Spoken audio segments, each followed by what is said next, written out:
Salut à tous les passionnés de football, bienvenue sur notre chaîne. Aujourd'hui, on va plonger dans une histoire absolument incroyable, l'un des plus grands mystères du football mondial. Imaginez la scène, on est en 1998, la finale de la Coupe du Monde. La France affronte le Brésil, l'équipe favorite, menée par le plus grand joueur de la planète à ce moment-là. Ronaldo, il phénoménal.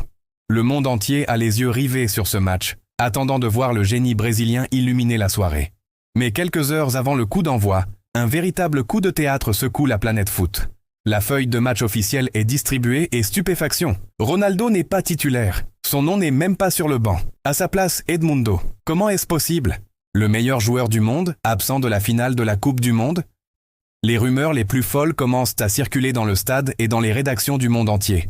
Blessure? Maladie? Problème personnel? Personne ne sait. Le Brésil semble perdu, déstabilisé.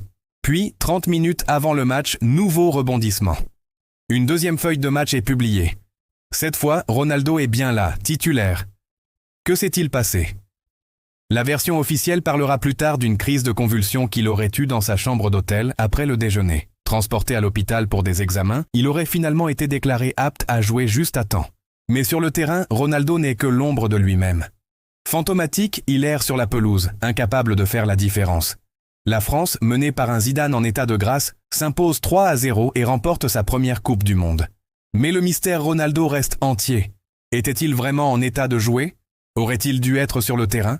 Cette histoire a alimenté toutes les théories, des plus plausibles aux plus farfelues. Mais une chose est sûre, ce jour-là, une légende a semblé disparaître juste avant le match de sa vie, laissant une marque indélébile dans l'histoire du football. Voilà pour cette histoire fascinante. Qu'en pensez-vous? Quelle est votre théorie sur ce qui est vraiment arrivé à Ronaldo ce jour-là? Dites-le moi dans les commentaires. Si vous avez aimé cette vidéo, n'oubliez pas de laisser un pouce bleu, de vous abonner et d'activer la cloche pour ne rien manquer. Merci d'avoir regardé et à très bientôt pour une nouvelle histoire foot.